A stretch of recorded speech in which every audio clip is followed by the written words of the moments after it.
ಮಂಡ್ಯ ಬಳಿಕ ಕೋಲಾರದಲ್ಲಿ ರಾಹುಲ್ ಗಾಂಧಿಯವರು ಚುನಾವಣಾ ರಣಕಹಳಿಯನ್ನ ಮೊಳಗಿಸಿದ್ದಾರೆ. ಕಾಂಗ್ರೆಸ್ ಅಭ್ಯರ್ಥಿ ಕೆವಿ ಗೌತಮ್ ಪರವಾಗಿ ರಾಹುಲ್ ಗಾಂಧಿ ಮತಬೇಟೆಯನ್ನ ಮಾಡಿದ್ದಾರೆ. ಬಿಜೆಪಿ ಜೆಡಿಎಸ್ ಮೈತ್ರಿ ಪಡೆ ವಿರುದ್ಧ ಕಾಂಗ್ರೆಸ್ ಟಕ್ಕರ್ ಕೊಡ್ತಾ ಇದೆ. ಕೋಲಾರದ ಮಾಲೂರಿನ ಚೊಕ್ಕಂಡಹಳ್ಳಿ ಬಳಿ ಸಮಾವೇಶವನ್ನು ಆಯೋಜನೆ ಮಾಡಲಾಗಿತ್ತು.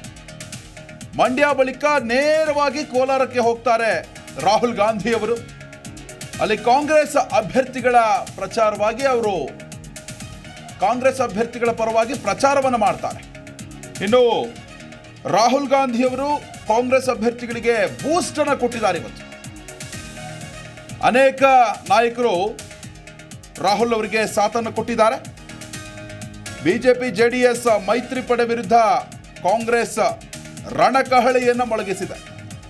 ರಾಜ್ಯದಲ್ಲಿ ಪ್ರವಾಸವನ್ನ ಆರಂಭ ಮಾಡಿದ್ದಾರೆ ರಾಹುಲ್ ಗಾಂಧಿ ಅವರು.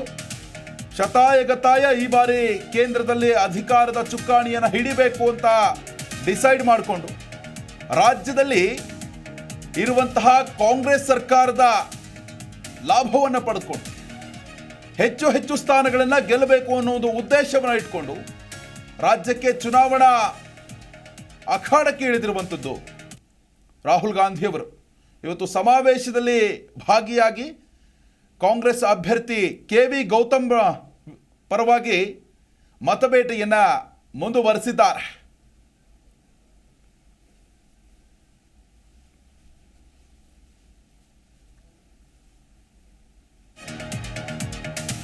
ಇನ್ನು ನನಗೆ ಚಿನ್ನದ ಗಣಿಯಲ್ಲಿ ಅಜ್ಜಿ ಜೊತೆ ಓಡಾಡಿದ ನೆನಪಿದೆ ಅಂತ ರಾಹುಲ್ ಗಾಂಧಿಯವರು ಇದೇ ವೇಳೆ ಮಾತನಾಡಿದ್ದಾರೆ.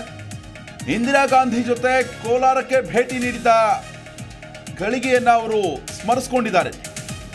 ಸಮಾಜದಲ್ಲಿ ಪ್ರಶ್ನೆ ಮಾಡಿದ್ರೆ ನಿಮ್ಮನ್ನ ಹೀಯಾಳಿಸ್ತಾರೆ, ನೀವು ಎಂದಿಗೂ ಭಯಪಡದೆ ಹಿಂದೆ ಉಳಿಬಾರದು, ಹಿಂದಕ್ಕೆ ಸರಿಬಾರದು ಅಂತ ಕೋಲಾರದಲ್ಲಿ ರಾಹುಲ್ ಗಾಂಧಿ ಹೇಳಿಕೆಯನ್ನು ಕೊಟ್ಟಿರುವಂಥದ್ದು. ಅವರು ಇಂದಿರಾ ಗಾಂಧಿಯವರ ಜೊತೆ ಕೋಲಾರಕ್ಕೆ ಬಂದಿರ್ತಾರೆ, ಅದನ್ನ ನೆನೆಸ್ಕೊಂಡಿರುವಂಥದ್ದು. Symbolized the wealth that Kolar gives to India.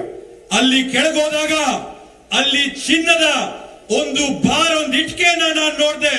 ಆ ಇಟ್ಕೆ ನೋಡಿದಾಗ ನನಗೆ ಗೊತ್ತಾಯ್ತು ಕೋಲಾರದಲ್ಲಿ ಇರ್ತಕ್ಕಂತ ಸಂಪನ್ಮೂಲ ಬೆಲೆ ಆಸ್ತಿ ಆ ಕೋಲಾರದ ಗಣಿಯಲ್ಲಿದೆ ಅಂತ ಹೇಳಿ. You used to give it through gold and now you give it through hard work, agriculture. ಮೊದಲು ತಾವೆಲ್ಲರೂ ಚಿನ್ನನ ತೆಗೆದು ಪರಿಶ್ರಮ ಮಾಡ್ತಾ ಇದ್ರಿ. ಇವತ್ತು ನೀವು ಕಾರ್ಮಿಕರಾಗಿ ರೈತರಾಗಿ ದುಡಿಮೆ ಮಾಡಿ ಗೌರವ ತರ್ತಾ ಇದ್ದೀರಾ. I learned a lot about politics from my grandmother. ನಾನು ರಾಜಕಾರಣದ ಬಗ್ಗೆ ಕಲ್ತಿರೋದು ಗುರುಗಳು ಯಾರಾದ್ರೂ ಇದ್ರೆ ಅದ್ ನಮ್ಮ ಅಜ್ಜಿಯವರಾದಂತ ಇಂದಿರಾ ಗಾಂಧೀಜಿ ಅವರಂತ ಹೇಳಿ ನಾನು ಹೆಮ್ಮೆಯಿಂದ ಹೇಳ್ತೀನಿ. And I did not even understand when I was small that she was teaching me many things about politics. ನಾನು ಸಣ್ಣ ಹುಡುಗನಾಗಿದ್ದಾಗ ನನಗೆ ಆ ಕ್ಷಣದಲ್ಲಿ ತಿಳುವಳಿಕೆ ಆಗಿಲ್ಲ. ನಮ್ಮ ಅಜ್ಜಿ ನುಡಿದಂತ ಪ್ರತಿಯೊಂದು ಪದ ಕೂಡ ನನಗೆ ರಾಜಕಾರಣಕ್ಕೆ ತಯಾರು ಮಾಡಿಕೊಡ್ತಾ ಇದ್ದಾರೆ ಅಂತ ಹೇಳಿ.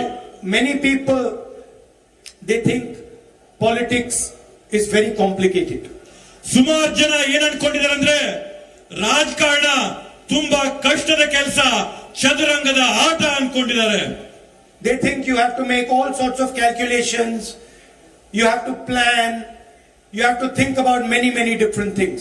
ಜನ ಏನ್ ಅನ್ಕೊಂಡಿದ್ದಾರೆ ಅಂದ್ರೆ ರಾಜಕಾರಣ ಮಾಡ್ಬೇಕಂತಂದ್ರೆ ಸಾಕಷ್ಟು ಲೆಕ್ಕಾಚಾರಗಳನ್ನ ಹಾಕ್ಬೇಕು, ಸಾಕಷ್ಟು ಪ್ಲಾನ್ಗಳನ್ನ ಹಾಕ್ಬೇಕು, ಬೇರೆ ಬೇರೆ ರೀತಿಯಲ್ಲಿ ಆಲೋಚನೆ ಮಾಡಬೇಕು ಅಂತದ್ದನ್ನು ಅನ್ಕೊಂಡಿದ್ದಾರೆ. But this was not Indira Gandhiji's way of doing politics. ಆದ್ರೆ ಇದು ನಮ್ಮ ಅಜ್ಜಿಯರಾದಂತ ಇಂದಿರಾ ಗಾಂಧೀಜಿ ಅವರು ಈ ರೀತಿಯಾದಂತ ರಾಜಕಾರಣನ ಮಾಡಲಿಲ್ಲ. In all her lessons that she taught me, every single lesson, there was actually only one lesson. ಅವರು ನನಗೆ ಹೇಳಿಕೊಟ್ಟಂತ ಎಲ್ಲಾ ಪಾಠಗಳಲ್ಲಿ ಅವ್ರು ನನಗೆ ಮಾತಾಡಿದಾಗ ಎಲ್ಲ ಕೂಡ ಪ್ರಮುಖವಾಗಿ ಒಂದು ಅಂಶನ ನನಗೆ ಹೇಳಿದ್ರು. And with that one lesson, you can understand everything you want to understand about politics. ಆ ಒಂದು ಪಾಠ ಇಂದ ಆ ಒಂದು ಮಾತಿಂದ ರಾಜಕಾರಣದ ಬಗ್ಗೆ ಪೂರ್ತಿ ನಾವು ಅರ್ಥ ಮಾಡ್ಕೋಬಹುದು. She said once to me, Rahul, the leader only has one job. ಅವರು ನನಗೆ ಒಂದ್ ಮಾತು ಹೇಳಿದ್ರು, ರಾಹುಲ್, ನಾಯಕನಂತಂದ್ರೆ ನಾಯಕ ನನಗಿರ್ತಕ್ಕಂಥದ್ದು ಒಂದೇ ಕೆಲಸ. ಜಿ ಕನ್ನಡ ನ್ಯೂಸ್ ಈಗ ನಿಮ್ಮ ಮನೆಯಲ್ಲೇ ನೋಡಿ. ಎಲ್ಲ ಕೇಬಲ್ಗಳಲ್ಲಿ ಈಗ ಲಭ್ಯ. Sun Direct 292, Jio TV 1334, U digital 162, city cable 51, GTPL 17, Abhishek cables 821, Rockline telecommunication 51, Shri Basaveshwara number 60, Vinayaka digital number 53, in digital number 896ರಲ್ಲಿ. ನಿಮ್ಮಿಸ್ತದ ಜಿ ಕನ್ನಡ ನ್ಯೂಸ್ ನೋಡಿ ಆನಂದಿಸಿ.